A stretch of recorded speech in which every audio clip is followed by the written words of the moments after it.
Hello friend, welcome to my channel geography institute. আমি সাগরিকা। আজ তোমাদের জন্য নিয়ে চলে এসেছি আবারও একটা ইম্পর্টেন্ট সেক পেপারের ভিডিও। দেখো, আমরা অনেক দিন ধরেই থার্ড সেমিস্টারের ফার্স্ট টপিক সেক পেপারের ওপর যেটা রয়েছে তোমাদের কোস্টাল ম্যানেজমেন্টে, কোস্টাল মরফোডাইনামিক প্রসেসেস, সেটার ওপর আমরা আলোচনা করছিলাম। তো এর আগে আমরা প্রায় এই টপিকটার ওপরেই 4খানা ভিডিও বানিয়ে ফেলেছি। আজ হচ্ছে তার লাস্ট ভিডিও। এই টপিকটা শেষ হয়ে যাবে আজকে। যে দুটো কম্পোনেন্টস আমাদের পড়া বাকি আছে সেই দুটোই আজকে আমরা আলোচনা করব।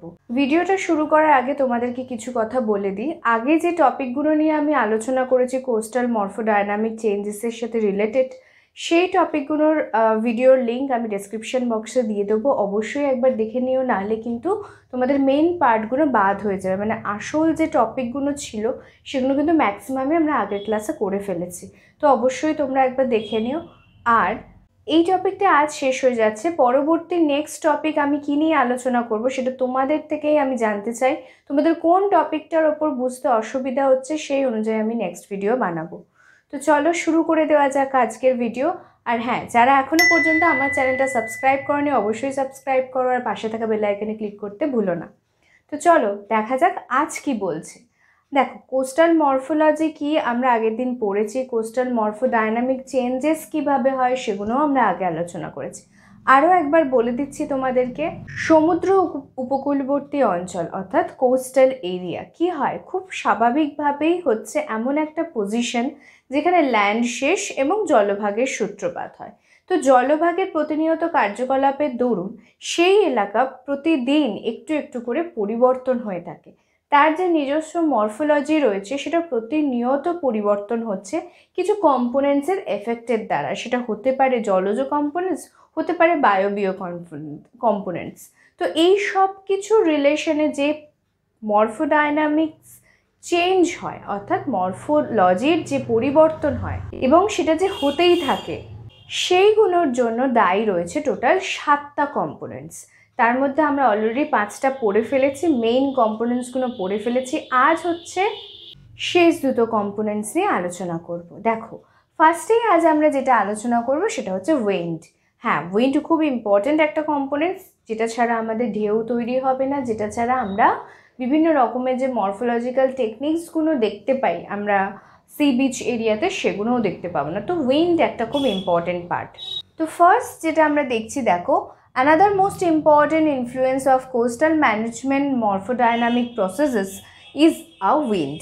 Wind is the most important part. Why? Because only wind can develop a proper wave. Without wind we can't imagine any waves, right? সমুদ্র তীরবর্তী অঞ্চলে গেলে আমরা প্রচুর পরিমাণে কি দেখতে পাই? বায়ুর প্রবাহ দেখতে পাই, যার ফলে কি হয়, সাধারণভাবে জলে ঢেউয়ের সৃষ্টি হয়। আর এই সমস্ত ঢেউ কি করে? এই সমস্ত ঢেউ কোস্টাল মরফোলজিকে পরিবর্তন করতে সাহায্য করে। তো দেখো কি বলছে, water wave heights and periodic are depends upon কতটা হাইট হবে একটা ওয়েভের এবং সেটা কত মিনিট অন্তর বা কত সেকেন্ড অন্তর ভূপৃষ্ঠের দিকে এগিয়ে আসবে, সেটা কিন্তু ডিপেন্ড করে উইন্ডের ওপর। এবার সেই যে ব্যাপারগুলো, মানে এই যে আউটফিটগুলো আমরা পাচ্ছি তার সাথে রিলেটেড কি কি, দেখো উইন্ডের কি কি জিনিস রিলেটেড রয়েছে। Number 1, wind speed. অবশ্যই উইন্ডের স্পিড যত বেশি হবে ততই কিন্তু জলের ঢেউয়ের গতি প্রবাহ বাড়তে থাকবে, অর্থাৎ জলের ঢেউ অনেক বেশি হবে এবং ক্রমাগত মানে পরপর পরপর ঢেউগুলো আসতে থাকবে। যত বায়ুর স্পিড বাড়তে থাকবে, যত উইন্ডের ভেলোসিটি বাড়তে থাকবে, ততই কিন্তু ওয়েভ হাইট বাড়তে থাকবে। যত ওয়েভ হাইট বাড়তে থাকবে তত জলের ঢেউ বেশি পরিমাণে আমাদের উপকূলকে ক্ষতিগ্রস্ত করবে বা উপকূলের মরফোডাইনামিক চেঞ্জ করতে সাহায্য করবে। নেক্সট হচ্ছে লেন্থ অফ ফেজ। ফেজ কি? আমরা তরঙ্গ যখন পড়েছি, ওয়েভ যখন পড়েছি সেটা ডিটেলস বলা আছে, তো ওখানে একবার দেখে নিও। তো ফেজ যখন কতটা হবে, কতটা গ্যাপিংয়ে ফেজ তৈরি হবে, সেটাও কিন্তু ডিপেন্ড করে অবশ্যই কার ওপর? উইন্ডের ওপর। Next, wind duration. এটা খুব ইম্পর্টেন্ট। দেখো, আমরা জানি আমাদের পৃথিবীতে 3 রকম বায়ুপ্রবাহ হয়, মানে প্ল্যানেটারি উইন্ড 3 রকমের রয়েছে। একটা হচ্ছে আমাদের নিয়ত বায়ুপ্রবাহের মধ্যে ফার্স্ট যেটা রয়েছে আয়ন বায়ু, নেক্সট হচ্ছে পশ্চিমা বায়ু এবং তারপরে রয়েছে মেরু বায়ু। তো এই প্রতিটা প্রসেস কিন্তু কাজ করছে এবং এই উইন্ডগুলো কি হয় এক এক সময় এক এক গতিতে প্রবাহিত হয় এবং এক এক সময় এক এক জায়গায় হিট করে। তো যে উইন্ডের ভেলোসিটি যত বেশি হবে সেই উইন্ডের প্রভাব তত বেশি হবে। সমুদ্রের ওপর কোন উইন্ড কাজ করছে তার ডিউরেশন কতটা, মানে সে কতটা সময় ধরে বয়ে যাচ্ছে তার উপর ওয়েভগুলো ডিপেন্ড করে। দেখো খুব সহজভাবে যদি বোঝাতে চাই, যখন স্টর্ম হয়, ঠিক আছে, বা যখন ধরো খুব নিম্নচাপের সৃষ্টি হয়েছে, খুব ঘন ঘন বায়ু প্রবাহ ঘটছে, তো তখন কি হয় অটোমেটিক্যালি মানে সমুদ্রের ঢেউয়ের হাইট অনেক বেড়ে যায়। কিন্তু যেই দেখো স্টর্মটা শেষ হয়ে যায় বা সাইক্লোনের এফেক্টটা কমে যায় তখন কিন্তু হাইটও কমে যায়। তো এই ওয়েভ হাইট বলো, ওয়েভ লেন্থ বলো, এই সব কিছুই কিন্তু কোথাও না কোথাও উইন্ডের সাথে রিলেটেড। তাহলে উইন্ড হচ্ছে one of the another most important part of morphodynamic changes. Next দেখো কি বলছে, উইন্ড ড্রাইভ এন্ড কারেন্টস। অবশ্যই একটা উইন্ডে কিন্তু কারেন্টস অর্থাৎ স্রোতের সৃষ্টি করে। Result from wind shear on the water surface with energy transported through the turbulent mixing. যখনই টার্বুলেন্ট হয়, আমরা জানি টার্বুলেন্ট কি, এটাও আমরা আগে পড়েছি। তো যখনই উইন্ডের ফ্রিকোয়েন্সি বাড়বে তখনই টার্বুলেন্টের পোর্শনও বাড়বে, আর যত টার্বুলেন্ট স্রোত তৈরি হবে ততই কিন্তু সেটা কোস্টাল মরফোডাইনামিককে প্রতিনিয়ত চেঞ্জ করতে সাহায্য করবে। যত বেশি চোরা স্রোত তৈরি হবে, যত বেশি ঘূর্ণন তৈরি হবে জলের মধ্যে, তত বেশি স্রোত তৈরি হবে, আর যত বেশি স্রোত তৈরি হবে তত বেশি পরিমাণে কিন্তু আমাদের বায়ুকে এফেক্টেড দেখাবে। মানে বায়ু যত এফেক্টিভ হবে তত এই কাজগুলো বেশি হবে এবং আমাদের মরফোডাইনামিকের ওপর এফেক্ট করবে। নেক্সট পার্টে কি বলছে দেখো, storm surge is a specific storm related condition caused by marked reduction of air pressure and high wind speed.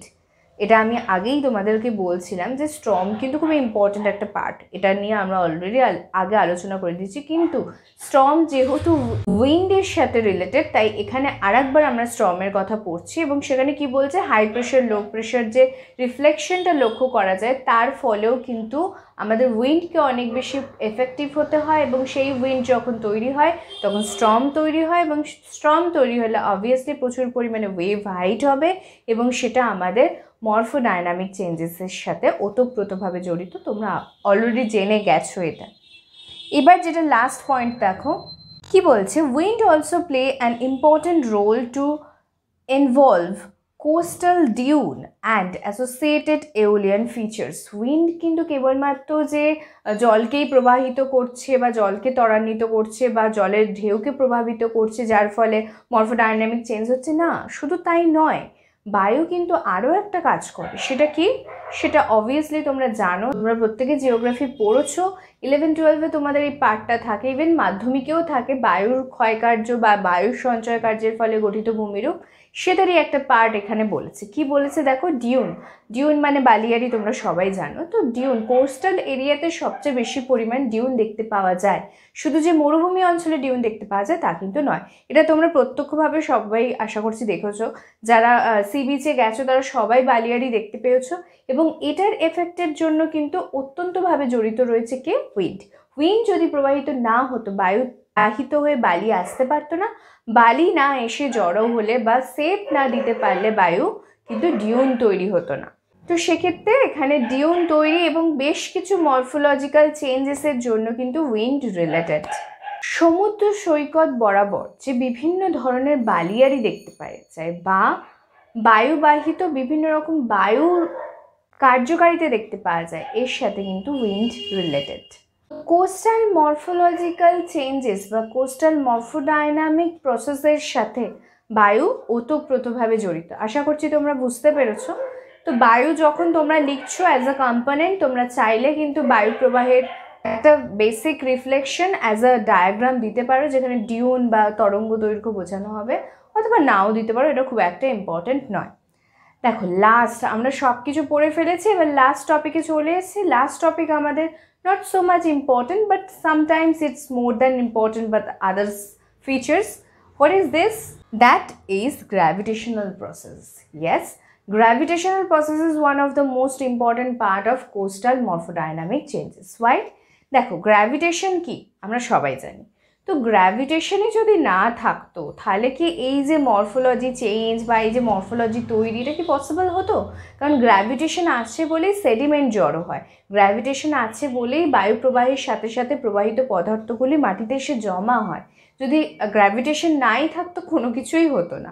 তো গ্র্যাভিটেশন অবভিয়াসলি একটা খুব ইম্পর্টেন্ট পার্ট। তো এখানে কি বলেছে দেখো, আমি খুব ছোট করে তোমাদেরকে বলে দিচ্ছি কারণ এটা বিশেষ খুব একটা ইম্পর্টেন্ট নয়, বাট ওই আর কি, এটা ছাড়া কিছু হবে না। তো এটা হচ্ছে মানে প্রত্যক্ষভাবে কাজ না করলেও পরোক্ষভাবে কিন্তু জড়িত, এই প্রতিটা জিনিসকে মানে এফেক্ট করছে, গ্র্যাভিটেশন আছে বলেই প্রতিটা জিনিস ঘটছে পৃথিবীতে। তো সেই জন্য এই টপিকটা রাখা বাধ্যতামূলক। তো দেখো এখানে আমি কি লিখেছি, ক্রেপ, স্লাইড, সেডিমেন্ট, ফ্লোজ, সমস্ত কিছু। ধরো ক্রেপ তৈরি হচ্ছে বা ধরো স্লাইডিং হচ্ছে, মানে তোমার মরফোলজি চেঞ্জেসের যে একটা ইম্পর্টেন্ট পার্ট স্লাইড হওয়া, যেটা আমরা কোস্টাল এরিয়ায় প্রায় দেখতে পাই, শুধু কোস্টাল কেন রিভার ব্যাঙ্কেও দেখতে পাই। তো স্লাইডের একটা অন্যতম কি কারণ গ্র্যাভিটেশনাল ফোর্স, গ্র্যাভিটেশনাল ফোর্স আছে বলেই স্লাইডিং হচ্ছে, তার ফলে মরফোডাইনামিক চেঞ্জেস হচ্ছে। অন্যদিকে দেখো যদি আমি কথা বলি সেডিমেন্ট ফ্লোজ, সেডিমেন্ট ফ্লো কেন করে? অবভিয়াসলি গ্র্যাভিটেশন আছে বলে হাই টু লোয়ের দিকে সেডিমেন্ট ফ্লো ঘটে, সেটা যদি না থাকতো তাহলে কি করে সেডিমেন্ট ফ্লো হতো বা সেডিমেন্ট ডিপোজিট হতো বা মরফোডাইনামিক চেঞ্জেস হতো? তো এটাই হচ্ছে মোদ্দা কথা, যে আমাদের গ্র্যাভিটেশনাল ফোর্স আছে বলে বিভিন্ন রকম ক্যাটাগরি কাজ করছে, বিভিন্ন রকম ইনফ্লুয়েন্সিং কাজকর্ম চলছে, যার প্রভাবে আমাদের সেডিমেন্ট ডিপোজিট হচ্ছে বা সেডিমেন্ট ফ্লো হয়ে বেরিয়ে চলে যাচ্ছে। তো এটাই হচ্ছে পুরো মরফোডাইনামিক প্রসেসেসের বিভিন্ন পার্টে, যে আমি তোমাদের ভিডিওগুলো বানিয়েছি প্রতিটা পার্টে ইন্ডিভিজুয়ালি যে আলোচনা করেছি, এটা চাইলে আমি একটা ভিডিওতে দেখাতে পারতাম, কিন্তু কি বলো তো প্রতিটা টপিক এখানে প্রচণ্ড ইম্পর্টেন্ট। আর তোমরা যদি ইলাস্টিক্যালি না বোঝো তাহলে কিন্তু পরীক্ষার সময় ডেসক্রিপটিভভাবে লিখতে পারবে না। সাধারণত কোস্টাল মরফোডাইনামিক চেঞ্জেস তো অবভিয়াসলি ব্রড কোশ্চেন হিসেবেই আসবে। তো সেক্ষেত্রে আমি বলবো যে তোমরা এই পুরো সব কথা ভিডিওগুলো দেখে নিয়ে একটা জিস তৈরি করে একটা ঠিকঠাক নোটস বানিয়ে নিয়ে পড়ো। আমি আশা করছি যে আমি যা তোমাদের বলেছি বা যতটুকু দিতে পেরেছি ভিডিওর মাধ্যমে, তোমরা যদি এইটুকু খাতায় লিখে আসতে পারো 7 আউট অফ 10 তো পেয়েই যাবে তোমরা। আর যদি একটু ডায়াগ্রামেটিক করতে পারো তাহলে তো আরও বেশি নাম্বার পাবে, no doubt about that. So this is our total coastal morphodynamic processes. যাদের বুঝতে কোনো অসুবিধা হয়েছে বা মনে হয়েছে কিছু জায়গা বাদ পড়ে গেছে, অবভিয়াসলি আমাকে কমেন্ট করে জানাতে পারো। যাদের আমার ভিডিওটা ভালো লাগছে অবশ্যই লাইক শেয়ার কমেন্ট করতে ভুলো না। তোমাদের এই প্রতিটা লাইক, এক একটা কমেন্ট আমাদেরকে অনেক বেশি ইনফ্লুয়েন্স করে, আমরা অনেক বেশি এফোর্ট দিই এই প্রতিটা ভিডিও বানানোর জন্য বা তোমাদের সাজেশনগুলো বা তোমাদের রিকোয়েস্টগুলো ফুলফিল করার জন্য। তো I hope all are you supporting me properly. তোমাদের এই সাপোর্টগুলো না আমাদেরকে ইনফ্লুয়েন্সড করে নতুন ভিডিও বানাবার জন্য বা নতুন করে তোমাদের জন্য কিছু প্রেজেন্ট করার জন্য। তো আশা করছি তোমরা সবাই এইভাবেই আমাকে মোটিভেট করতে থাকবে বা ইনভলভ থাকবে আমার সাথে। সবাইকে অনেক ধন্যবাদ। আর যারা এখনও পর্যন্ত পুরনো ভিডিওগুলো দেখোনি আবারও একবার দেখে নিও, তাহলে তোমাদের বুঝতে অনেক বেশি সুবিধা হবে। তো আমি অপেক্ষায় থাকবো তোমাদের কমেন্টের, যেখানে আমি জানতে চাই তোমরা নেক্সট কোন টপিক, থার্ড সেমিস্টার সেক পেপার কোস্টাল ম্যানেজমেন্টের ওপর তোমরা নেক্সট কোন টপিক সম্পর্কে জানতে চাইছো। তো নেক্সট ভিডিওতে আমাদের আবার দেখা হচ্ছে, ততক্ষণের জন্য সবাই ভালো থেকো, বাই।